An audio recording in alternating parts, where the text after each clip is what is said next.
65세 이후에 혼자 사는 삶. 그것은 외로운 실수일까요? 아니면 조용한 승리일까요? 많은 사람들은 이렇게 생각합니다. 나이가 들면 혼자 사는 것은 위험하고 쓸쓸한 일이라고 말이죠. 그들은 고립, 사고 위험, 긴 하루의 공허함만을 떠올립니다. 하지만 진실은 그 반대일 수 있습니다. 65세에서 80세 사이 혼자 사는 삶은 당신이 지금까지 내린 결정 중 가장 강력하고 주체적인 선택이 될 수 있습니다. 이건 사람들과 멀어지려는 것이 아닙니다. 오히려 진짜 나의 공간으로 들어가는 과정입니다. 그곳에서 당신의 취향이 중요하고 당신의 리듬이 기준이 되며 당신의 평온함이 무엇보다 소중하게 지켜집니다. 물론 어떤 사람들은 혼자 산다는 것이 잊히는 일 혹은 약해지는 일이라고 생각할 수도 있습니다. 하지만 많은 노년층에게 혼자 사는 삶은 오히려 힘을 되찾는 시간, 생각이 맑아지는 여유, 삶을 새롭게 바라보는 재도약의 기회가 됩니다. 그들은 말합니다. 이제서야 숨을 쉴 수 있다. 이제는 누군가를 위해 양보하지 않아도 된다. 이제야 내 안에 숨어있던 나 자신을 다시 만나는 느낌이다. 혼자 산다는 건 세상과 단절되겠다는 선언이 아니라 더 깊고 의미 있는 연결을 선택하는 것입니다. 남들이 요구하는 방식이 아니라 자신이 원하고 선택하는 삶의 방향을 따라 살아가는 것입니다. 이제 본격적으로 살펴보겠습니다. 왜 혼자 사는 삶이 노년기에 더욱 지혜로운 선택이 될 수 있는지. 첫 번째 이유, 더 강해진 자율감의 회복입니다.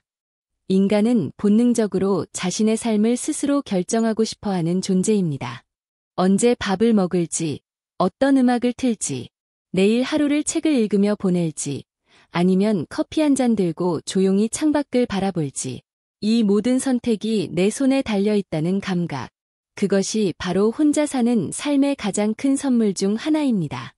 혼자 살면 이런 결정 하나하나에 대해 누구에게도 설명하지 않아도 됩니다. 온도 조절기를 두고 실랑이할 필요도 없고 저녁 메뉴를 놓고 타협할 필요도 없습니다. 누군가에겐 사소하게 들릴지 모르지만 많은 노년층에게 이는 수십 년 만에 처음으로 자신의 취향과 리듬을 방해받지 않고 존중받는 경험이 됩니다. 그리고 여기서 중요한 진실 하나. 자율성은 도움을 거부하는 것이 아니라 존엄을 지켜내는 것입니다. 함께 사는 가족, 특히 성인이 된 자녀나 간병인과 함께 있을 때 도움은 종종 의도치 않은 통제로 변하기도 합니다. 처음에는 편하던 손길이 어느 순간부터는 모든 선택을 대신하게 되고 내가 원하던 리듬은 사라지고 나의 생활은 타인의 일정에 맞춰 바뀌게 됩니다. 그 순간 집이라는 공간은 더 이상 내 안식처가 아니라 별표 나의 목소리가 점점 작아지는 공유된 공간 별표로 변합니다. 그리고 그렇게 조용히 침묵이 쌓이면 아무리 서로의 마음이 따뜻하더라도 자신에 대한 신뢰가 서서히 무너지기 시작합니다. 그 대표적인 예로 74세의 노마 할머니 이야기를 나누고 싶습니다. 노마는 고관절 부상 후 아들의 집으로 들어가게 됩니다. 그녀는 아들과 손주의 보살핌을 고마워했고 사랑으로 준비된 식사와 보호 속에서 안정을 느꼈습니다. 하지만 몇 주가 지나면서 자신이 점점 사라지고 있다는 것을 느끼기 시작합니다. 좋아하던 음악을 더 이상 틀지 않았습니다. 손주가 시끄럽다고 했기 때문입니다. 식사 시간은 가족에 맞췄고 자기 전 언제 불을 끌지도 자기 스스로 선택한 적이 언젠지 기억도 나지 않게 되었습니다. 회복 후 그녀는 다시 자신의 아파트로 돌아갔고 완전히 달라진 자신을 발견했습니다. 걸음걸이가 당당해졌고 주방에서 혼자 노래를 부르며 춤을 추기 시작했습니다. 그녀가 회복한 건 단지 건강이 아니라 별표 선택할 수 있는 권리, 자기 삶에 대한 주도권 별표이었습니다. 혼자 사는 삶은 우리에게 말해줍니다. 당신은 단순히 나이 들어가는 사람이 아니라 여전히 살아가고 있고 여전히 변화를 만들어갈 수 있으며 자신만의 방식으로 매일을 다시 디자인할 수 있는 사람이다. 이러한 자율성은 자기 존중감을 키우고 그 자기 존중감은 나이가 몇이든 간에 삶의 에너지와 강인함을 다시 일으켜 세웁니다.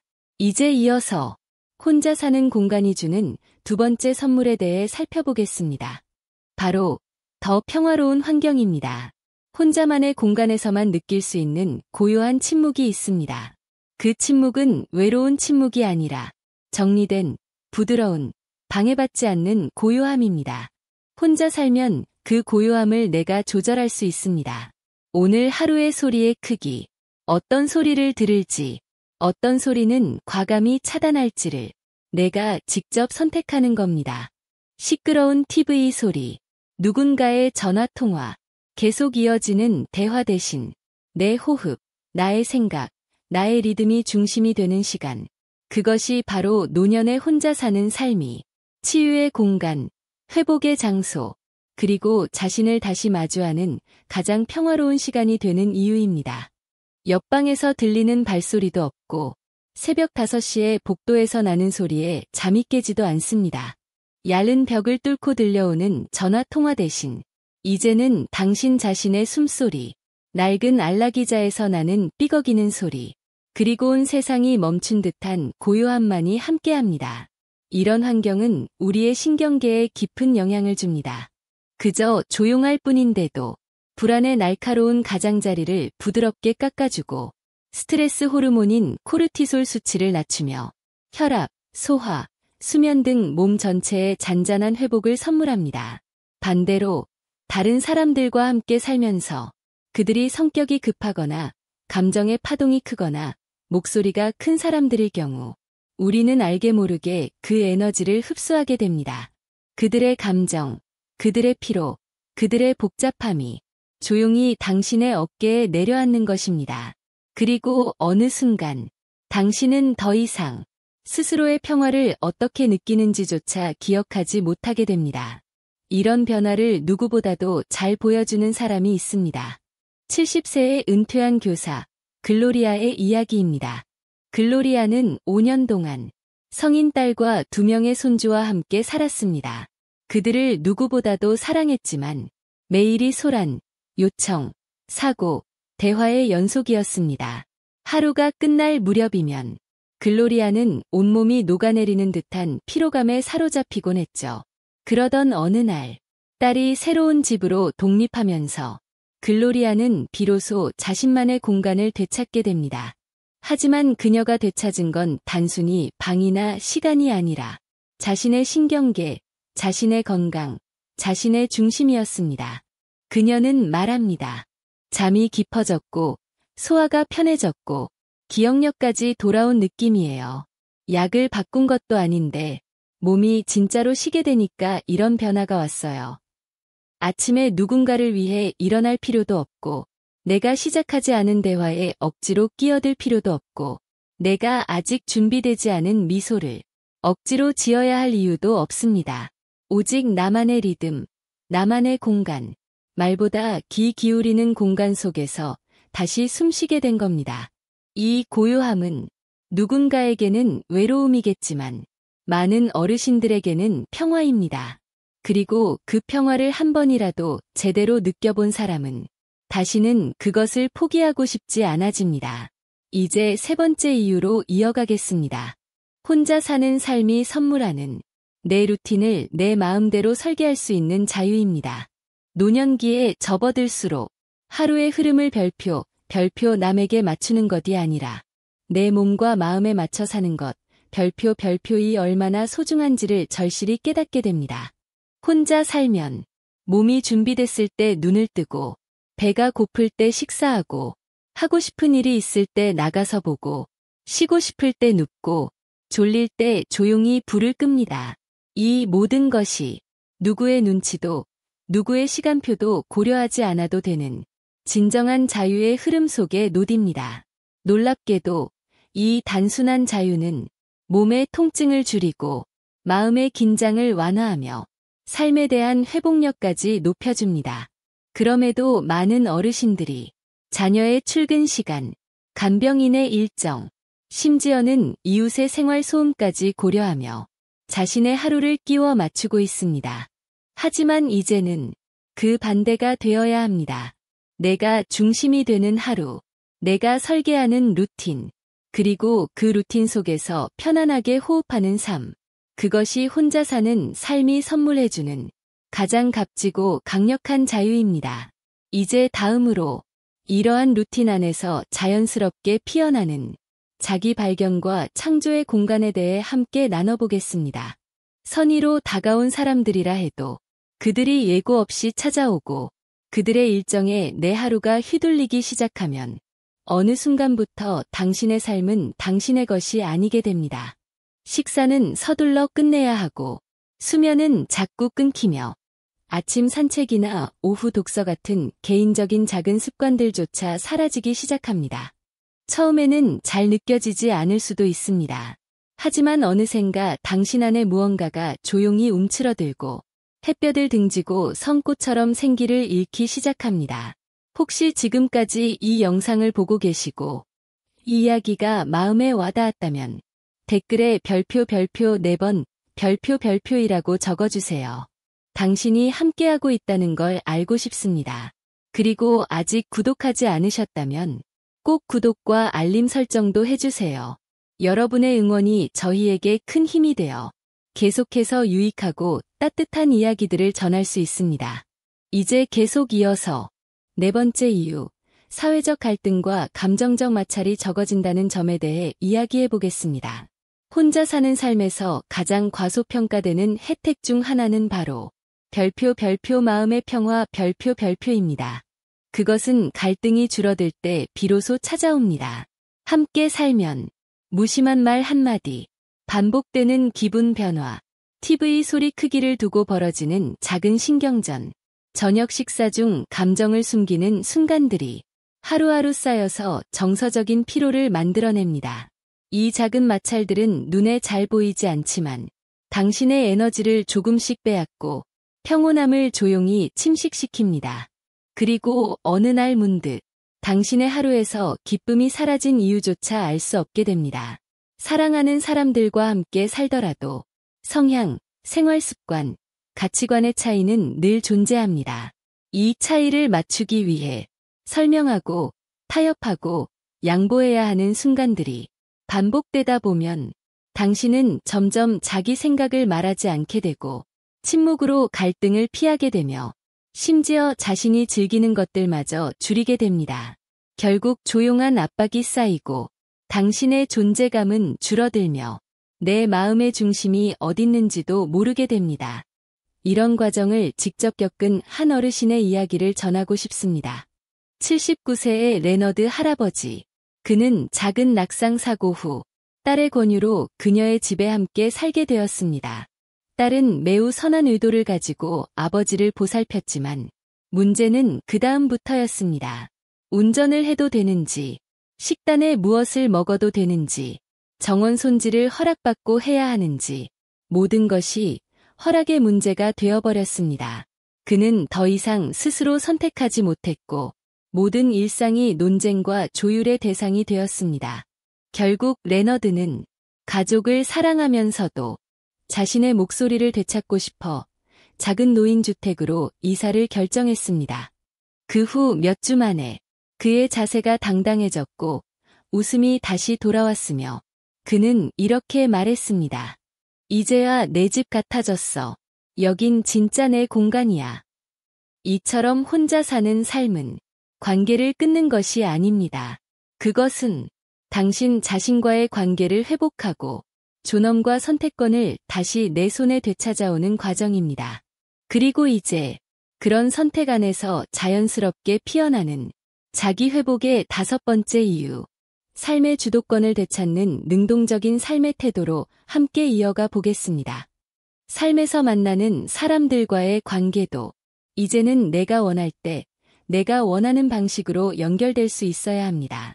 누가 가까이 있으니 어쩔 수 없이 만나는 관계가 아니라 마음이 편안할 때 진심이 오갈 수 있는 사람들과 맺는 평화로운 관계.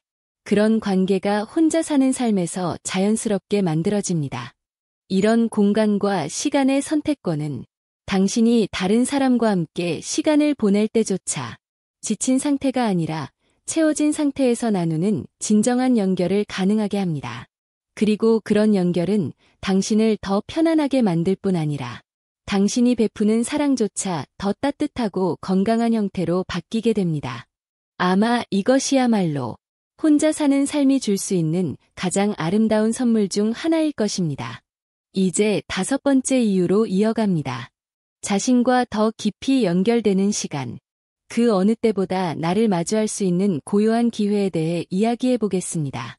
65세에서 80세 사이, 세상이 점점 조용해지고 주변의 역할이 줄어드는 시기에 혼자 산다는 것은 단순히 일정이 비는 것이 아닙니다. 당신의 내면이 넓어지는 시간, 당신의 생각과 감정, 진짜 나를 다시 발견할 수 있는 기회가 됩니다. 주변의 말, 기대, 요구가 멀어지면 드디어 당신 자신의 소리를 듣게 됩니다. 내가 진짜 좋아하는 건 뭔지, 나는 무엇을 믿는지, 지금 가장 그리운 건 뭔지, 아직도 내 안에서 깨어나는 호기심은 무엇인지, 이러한 자기 연결의 시간은 생각보다 더 치유적이고 놀라울 만큼 활력을 주는 경험이 됩니다. 우리는 평생 동안 부모로, 배우자로, 일꾼으로, 돌보는 사람으로 살아오며 늘 해야 할 일에 둘러싸여 있었습니다. 하지만 집이 조용해지고 세상이 조금씩 당신에게 공간을 내어줄 때 비로소 이런 질문을 할 수 있게 됩니다. 나는 지금 어떤 사람이고 이 남은 시간들을 어떻게 살아가고 싶은가? 이건 결코 슬픈 질문이 아닙니다. 이건 거룩한 질문입니다. 삶의 의미가 새롭게 그려질 수 있는 고요한 캔버스 위에 피어나는 새 그림 같은 질문입니다. 그 공간 속에서 어떤 이들은 글을 씁니다. 어떤 이는 그림을 그리거나 기도를 하기도 합니다. 또 어떤 이는 그저 좋아하는 의자에 앉아 바닥에 스며드는 햇살을 바라보며 조용히 숨을 쉽니다. 그리고 느낍니다. 지금 이 순간 나는 어디에도 쫓기지 않아도 된다. 그런 순간들이 모이면 삶은 조금씩 회복되고 당신 안의 깊은 생명력이 다시 깨어나기 시작합니다. 이런 변화를 진심으로 체험한 한 어르신의 이야기를 나누고 싶습니다. 84세의 해롤드. 그는 아내를 떠나보내고 아이들마저 멀리 이사가면서 혼자 살게 되었습니다. 처음 그는 그 공허함을 무언가로 채우려 하지 않았습니다. 새로운 사람을 들이거나 바쁘게 클럽 활동을 하거나 집을 나눠 쓰지도 않았습니다. 대신 그는 자신과 함께 앉는 시간을 선택했습니다. 처음에는 어색했고 조금은 불편했습니다. 하지만 그 침묵 속에서 그는 매일 일기를 쓰기 시작했고 나중엔 자신의 기억들을 녹음하며 하루하루를 정리하기 시작했습니다. 그리고 어느 날 이렇게 말했습니다. 나는 외로움을 느낄 줄 알았는데 침묵 속에서 나를 만났습니다. 그 말은 지금도 제 마음에 남아 있습니다. 혼자 사는 삶은 부재의 삶이 아니라 깊고 온전한 존재의 시간이라는 것. 자기 안의 생각에, 감정에, 그리고 여전히 성장하고 있는 삶에 조용히 귀 기울일 수 있을 때 그 깊이는 다시 당신을 새롭게 살게 만듭니다. 그리고 이제 그렇게 자기 자신과 깊이 연결된 삶 속에서 자연스럽게 피어나는 삶의 재창조와 활력 회복에 대해 계속 이어가 보겠습니다. 단지 평화가 있을 때 비로소 삶은 그 깊은 의미를 드러냅니다. 그리고 그 조용한 순간 속에서 우리는 깨닫게 됩니다. 나이 들어간다는 것은 사라지는 것이 아니라 내 안의 진짜 모습을 천천히 드러내는 여정이라는 것. 그 여정 속에서 우리는 단순한 위안을 넘어서 진정한 나 자신과 다시 마주하게 됩니다. 혹시 지금까지 이 영상을 시청하시며 이런 이야기들이 마음에 와닿았다면 댓글에 별표 5번, 별표이라고 남겨주세요. 당신이 여기 함께 있다는 걸 알고 싶습니다. 아직 구독하지 않으셨다면 구독과 알림 설정을 해주시길 권해드립니다. 당신의 응원은 앞으로도 유익하고 따뜻한 콘텐츠를 만드는데 큰 힘이 됩니다. 마지막 생각들. 65세 이후 혼자 사는 삶은 여전히 많은 사람들에게 오해받고 있습니다. 사람들은 그 삶을 외로운 선택, 위험한 선택, 마지막 수단이라 생각하곤 합니다. 하지만 많은 어르신들에게 혼자 사는 삶은 그와는 완전히 다른 의미입니다. 다시 나로 돌아오는 길, 조용히 피어나는 재탄생, 그리고 여전히 스스로의 삶을 선택할 수 있다는 희망의 선언입니다. 혼자 산다는 건 세상을 거절하는 것이 아니라 나 자신을 다시 삶의 중심에 초대하는 것입니다. 그것은 내가 무엇을 좋아하는지, 어떻게 시간을 쓰고 싶은지, 어떤 공간이 나를 편안하게 하는지, 이 모든 것을 다시 존중하는 삶의 방식입니다. 지금의 당신은 수많은 삶의 흔적과 경험을 쌓아온 존재입니다. 그 모든 주름, 그 모든 경계선, 그 모든 고요함은 이 순간을 살아갈 자격을 당신에게 부여합니다. 혼자 사는 삶은 당신에게 다시 숨 쉴 수 있는 공간을 주고 누구의 방해도 없이 생각할 수 있는 여유를 주며 아무런 판단 없이 자신의 감정을 느낄 수 있는 용기를 줍니다. 그리고 그 평화는 누군가에게 이해받는다는 느낌을 줄 때와 같은 따뜻함을 줍니다. 단지 그 상대가 타인이 아니라 바로 당신 자신이라는 것. 이런 동행은 결코 작거나 외로운 것이 아닙니다. 오히려 더 깊고 더 의미 있는 만남입니다. 그리고 그 만남 속에서 우리는 깨닫게 됩니다. 사실 우리는 아무것도 잃지 않았고 단지 내 안으로 돌아갈 준비를 하고 있었을 뿐이라는 걸. 그래서 만약 지금 이 영상을 보며 이런 삶의 방식이 나에게 맞는지 고민하고 있다면 세상의 소리가 아니라 당신 안의 소리에 귀를 기울이세요. 집이 조용할 때 내 몸은 어떤 감정을 느끼는가? 아무도 나를 바라보지 않을 때 내 마음은 어떻게 반응하는가? 하루가 온전히 내 것일 때 내 영혼은 무엇을 갈망하는가? 이 질문들의 답은 크게 들리진 않을지도 모릅니다. 하지만 분명히, 조용히, 가장 정직한 언어로 당신 안에서 울려 퍼질 것입니다. 오늘 이 여정에 함께 해주셔서 감사합니다. 댓글로 여러분의 생각을 들려주세요. 오늘 이 영상에서 가장 기억에 남는 한 가지와 그것을 어떻게 삶에 적용하고 싶은지 나눠주시면 정말 기쁩니다. 당신의 이야기는 저희에게 큰 격려가 됩니다. 이 영상이 도움이 되셨다면 좋아요, 구독, 공유를 통해 함께 나눠주세요. 당신의 따뜻한 참여는 더 많은 이들에게 위로와 지혜를 전하는 데 큰 힘이 됩니다. 함께 해주셔서 감사합니다. 다음 이야기에서 또 만날 수 있기를 진심으로 바랍니다.